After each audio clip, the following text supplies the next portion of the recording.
After e4, c5, knight f3, knight c6, and bishop to b5, and e6, we're gonna go now through. Okay, obviously bishop takes, and still we're looking at b takes.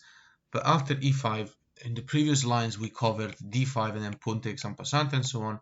Let's go through knight e7. This is a fairly understandable move, right? Black will play the knight g6 or knight f5 or something like that, and is avoiding the whole clash of the pawn in d that will be taken by the pawn in the white pawn in e, creating this very weakness y, which is the reason why he lost every single endgame we've been looking at so far.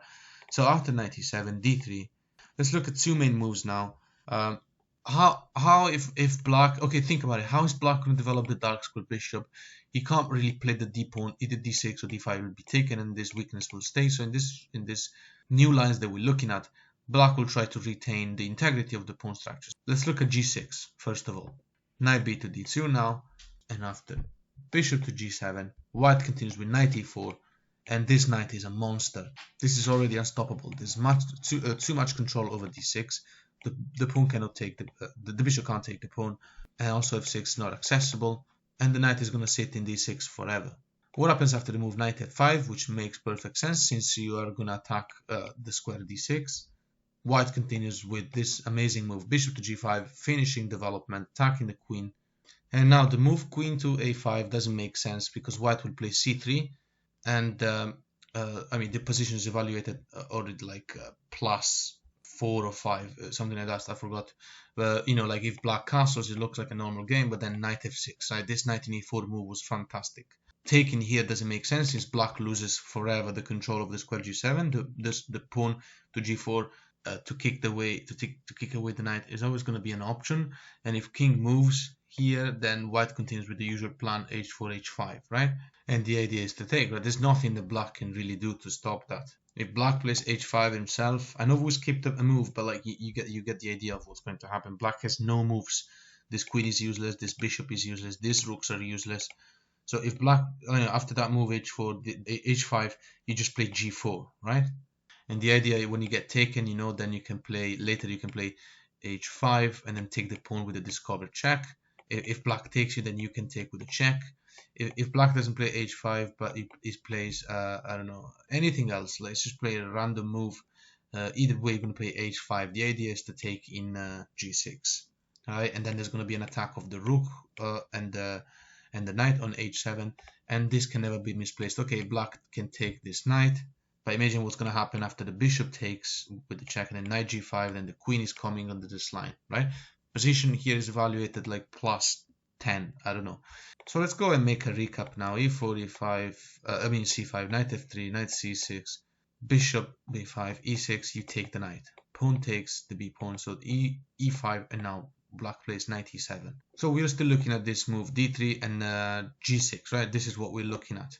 Knight to d2, so we have a threat of playing knight e4, which becomes really the strongest piece on the board. After bishop to g7, white goes on knight d4, and now knight e5 stops the knight at the moment from going to d6. So anyway, bishop g5 attacking the queen. Earlier we went through queen a5 check, which was pointless. Queen to b6. Let's look at this now. The queen's attacking the pawn. Well, white continues with g4 attacking the knight, and the knight has to leave, right? Well, where? Well, the knight can't go to d4 because you can just take it, right? And after the pawn takes back, knight d6 check. Bishop's attacking these dark squares, so king f8. And queen f3 will end the game, right? Black's only move here will be desperately queen b4 check, and now king to e2. We're still threatening checkmate. What happens after f5? You can simply take en passant, and there's a mate in 8, so it's unstoppable. So in this position, we mentioned why knight e4 is not possible. What happens after knight e7? Well, knight e6 check, king to f8, and now castle. So let's go on with some potential black ideas. For example, bishop to a6 and allowing the rook to defend this crucial, very weak back rank. White continues with c4 and will never have to worry about this bishop. And also, you know, this might look weird because of the d3 pawn, which doesn't look very strong, but this is something that you know, when you have a knight in d6, which is protected by this pawn, and this black play has the pawn in d7, then, you know, your pawn in d3 is never going to be attacked, right? How is black possibly going to attack this pawn? So you can just keep it like that to make this bishop silly. So c4, and after knight to c8 now, threatening to swap with our fantastic knight in d6. White goes on with knight e4, of course, keeping the beast unleashed rather than giving it away. h6, attacking the bishop. How do we meet such a move? Bishop to e3. Now we have double attack on this very weak pawn that we have created on purpose when we decided to play the Rossolimo like the best white players do. What happens after d6? Protecting the pawn, although we have double attack here, but also black is trying to get some activity. Is also trying to get rid of our knight. He's also attacking the pawn in b2, and it's also defending this pawn successfully, at least for the moment. Well, white takes with the pawn, and after bishop to d4, which stops our plan of playing bishop to c5, which would have been game over. White continues with b4, a beautiful move because you literally give up the rook, and we are just going to take the pawn in c5 with the pawn, and then we have many attackers. So if black takes the rook, then queen a1 with an attack on this rook, and then our pawns are going to destroy this queen side. And then obviously bishop to c5 with an attack on the queen, preparing d7. It's going to be game over soon. So once again from the start, after e4, c5, knight f3, knight c6, bishop e5, e6, we take with the b pawn, e5, and we're looking at knight e7 in this video. Okay, now d3. We've been looking at g6. What happens after knight to g6, right? This is on another fairly popular move. Okay, white continues with bishop to d2. The idea is to go to c3 eventually.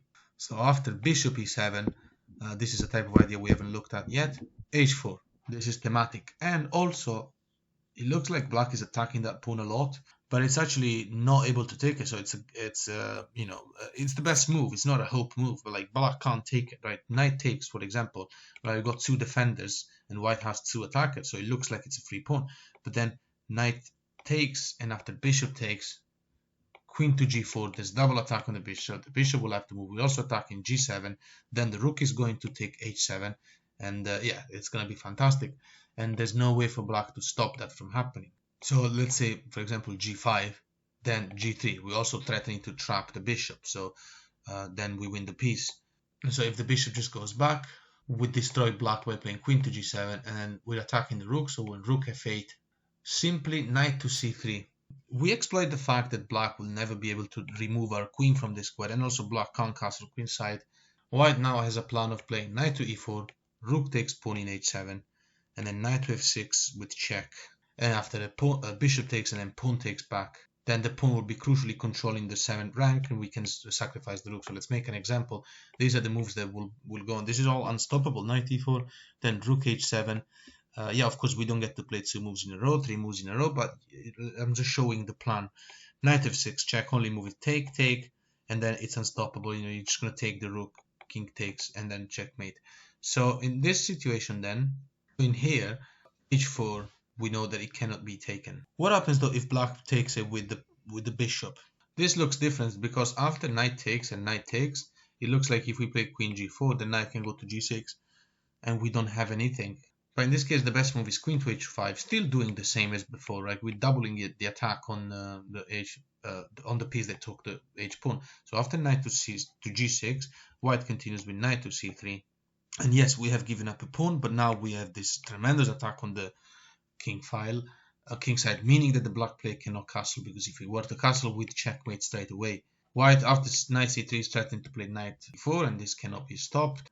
Let's see at this type of idea that we haven't seen yet, which is pawn to f5 to stop knight e4 from happening. Then in this case, this is simply met by queen takes, knight check, pawn takes, and then rook check. And after the king moves and we swap everything, we're going to be up a piece. So f5 is not possible. Let's see d5, for instance. Well, now we take en passant, right? And then queen takes back, but we have created this typical double ace-8 pawn, which was the whole point. White now castles long, is the best move, and right now white has an advantage of like +3, so it's like if we were up a piece. We are still going to threaten moves like knight e4, queen taking this pawn can never advance, and the black player cannot castle because we have pressure on h7. So if black plays h6 to be able to castle later on, then white plays f4, and after castle, and then knight e4 attacking the queen, and after the queen goes away, still protecting the pawn, also preparing to defend her own king, White continues with g4, and we're going to exploit our well-placed bishop, our strong knight, and our open h file. Needless to say, position is evaluated as like +7 something here. You know what's coming now, right? Obviously g5, opening the last file, and get ready for checkmate. So one more recap of this specific line has to be done, because e6, bishop takes, pawn takes, e5, knight e7, d3. So we are looking now at knight to g6, bishop to d2, bishop to e7, and h4. So as I was saying, this line we have to still see. We've been looking at pieces taking the free pawn and how to punish it. But let's look now at black playing this other move, h5, stopping the pawn from advancing further. White continues with knight to a3, after queen to b6, threatening to take the pawn. This is simply met by knight to c4, attacking and defending at the same time. Let's look at a few ideas now how to continue. Queen to a6, white continues with queen to e2, and after black castles, white will play knight to g5, and this is the thematic problem of this specific line where they play h5 to stop the h4 pawn from advancing, is that after knight g5 you'll be taking this pawn for free. So let's look at another situation. Instead of queen to a6, the queen goes to, let's say, c7 to put more defense over the weak d7 square. White continues equally, queen to e2, and after bishop to a6, attacking our knight, white continues with long castle. So again, when they take our knight here, it's not the end of the world, because you take back with the d pawn. Later you're going to have a majority as well on the queen side. d6 now here, you can just take, right? So remember, this is fairly understood probably by now if you've been watching these videos. Bishop takes, and now bishop to c3, because that's why in this variation we've been playing moves like knight a3. It's also because this bishop is going to go here. Let's look at two ideas now. If black castles, the best move by white is g3, and we have now secured this pawn chain, and then we're going to play knight g5 and take this pawn with the major threats happening. If black doesn't castle but rather plays knight to f4, attacking the queen, attacking this pawn, this looks a very natural logical move. You're going to play queen to e4, and you don't worry about the pawn in g2. Also here now we're threatening something like, bishop e5 will put double attack on this bishop. If bishop takes, you can take with the knight. Well, either way, you're just trying to simplify the game, and because then the endgame black will play with this double-edged pawn, which is terrible.